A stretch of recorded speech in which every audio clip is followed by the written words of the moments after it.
Hey, how's it going? So it's Wednesday, October 16th. It is 3 days after the Diablo challenge this year.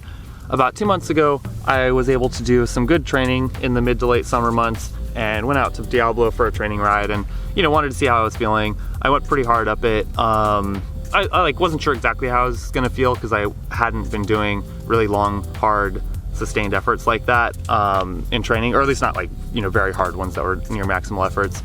And I was able to ride a pretty fast time. It was definitely one of the top 10 training times that I've done. And so with 2 months to go before the Diablo challenge, I was pretty certain that with good training for a couple months, I would have a very, very good shot at breaking my old PR, which is the record from the Diablo challenge several years ago. So I, decided that I wanted to try to do that, and I would try to work on my aerobic capacity, doing a little bit more volume just to get more general aerobic conditioning in, and working on hard threshold efforts so that I would be very comfortable at race pace. And so I did that. I executed that plan as best I could. The only challenge was just that I had a 3-week interruption when I was hurt and wasn't really able to ride much or at all during that time. But as far as my training goes, like I said, my main emphases were doing a decent volume of aerobic work. So for me, that's riding 5 or 6 days a week and at least 10 hours a week. Ideally, in my dream world, if I had lots of time, I would ride 15 or 18 hours a week, but there's a limit to what I can do. And then on top of that, I wanted to focus on aerobic capacity work, 10 to 20% above what I regard my threshold to be, and sustained threshold efforts, maybe 10, 15 minutes at a time at around race pace, and then doing sustained sub-threshold efforts that are anywhere from 80 to 95% of threshold, just on medium to endurance training rides. So those are all great for building aerobic conditioning that would help me do well for the Diablo challenge. For me, I find that I don't get sufficient neurological recruitment. I don't have the muscular strength and muscular endurance that I need to do really peak efforts unless I work on that. So one thing that I would have wanted to do if I hadn't been hurt would be to do a little bit more strength work. So doing squats and lunges and maybe some running with some uphill intervals.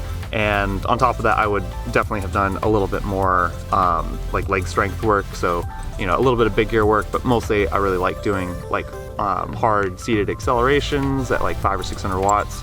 So 20, 30% more power than my threshold, but just seated and doing it more as a kind of like a pedaling drill to increase my pedaling power and efficiency. So just kind of doing strength work can help you be better at more sustained efforts. The same kind of thing applies for whether it's on or off the bike. Working on high-level neurological recruitment and coordination to do the movements that you want to be doing for your chosen sport is all very key. So for me, probably the key workouts that I really love doing that I executed very well was a 2-hour workout that I like, which is 30 to 40 minutes of warming up at a comfortable endurance pace, and then 3 hard efforts going up the hill from golf course to Grizzly Peak. For me, that's a 11-minute climb if I'm going pretty hard, and then it can just be 3 to 5 minutes of recovery going down South Park. And so 30, 40 minutes warm up, 3 times up the hill pretty hard with a relatively short recovery, and then just 20 minutes down the hill. I mean, the whole thing takes me 2 hours. So I've done that. I did that a few times getting ready for the challenge, and those were looking good.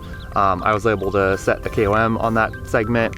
Also, I guess after I was hurt and I was starting to get back into it and I was feeling decent riding, I saw that Cooper had gone out and done a hard workout, and he took one of my old KOMs, which was not really a super fast time, but he went up Wildcat and, oh, hi Penny, there you go. Take it easy, good girl. He had gone up Wildcat, kept going on Wildcat, and they went up South Park, so it's a good 20-minute effort. And first off, I would point out that there's a lot of places in the East Bay where you can do 20, 30, even 40-minute sustained efforts without going out to Diablo. A lot of times you just need to string together maybe 2 climbs or a long, flat stretch and then a climb, like San Pablo Dam Road plus Wildcat or something like that. I feel like a lot of people find it challenging to do efforts that are longer than 10 or 15 minutes because there's a lot of climbs that are that long. But really, if you just look around a little bit, you can always find you can find a number of places to do 15, 20, 30, 40-minute efforts if you just like string a couple of segments together. And like maybe if you aren't pedaling for like 20 seconds in the middle, that's not perfect. But if you can do 40 minutes with just 20 seconds of break in the middle, that's great. Anyway, so I did that 3x11 minute workout a few times. I did Diablo a couple times. I pre-rode it hard a week out from the event. At that point I was dealing with a little bit of congestion after getting sick and having some allergies, so that definitely didn't help my breathing. But all of that was good. I think if I hadn't been hurt, I would have wanted to focus on doing a little bit more VO2 max work, so like 4 and 5 minute intervals that were pretty hard. And that was definitely, I think, the biggest on the bike thing that I was lacking going into the event. Off the bike, I would have loved to have had 2 weeks out up to 5 or 6 weeks out, where a couple times a week I would have been doing some like squats and lunges and leg work off the bike. But alas, my back was wrecked at that point in time and my knee was bothering me, so I wasn't able to do that.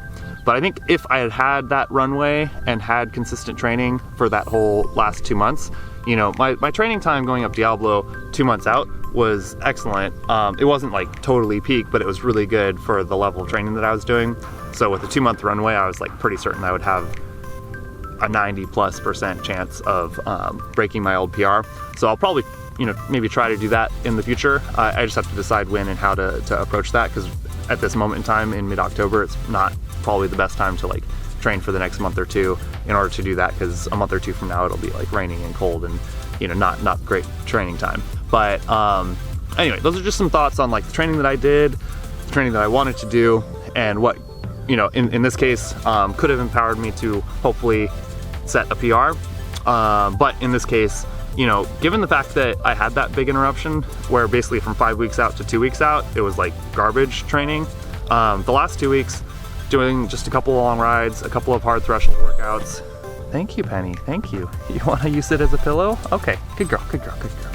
Given the major constraint that I had and the interruption to my training, having lousy training from 5 weeks out to 3 weeks out, I think that before that my training was good.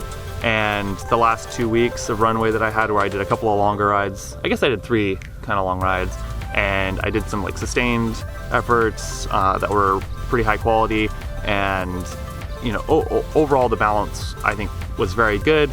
And with just that last 2 weeks to try to recoup some of the lost fitness that I had, doing what I did, I think I was that was a good climb, a good climbing effort on Sunday. Because with 2 weeks of training after 3 weeks off, going in the front group and being in striking distance of, like a pretty fast time was pretty good. Because like really realistically, like 3/4 of the way up, we were doing a very fast time. The pace like dropped off a little bit the last little ways, but it was a good ride. But anyway, I'll check in a little bit more with some of the like psychological aspects of how I approach the event in another video. Thanks, bye.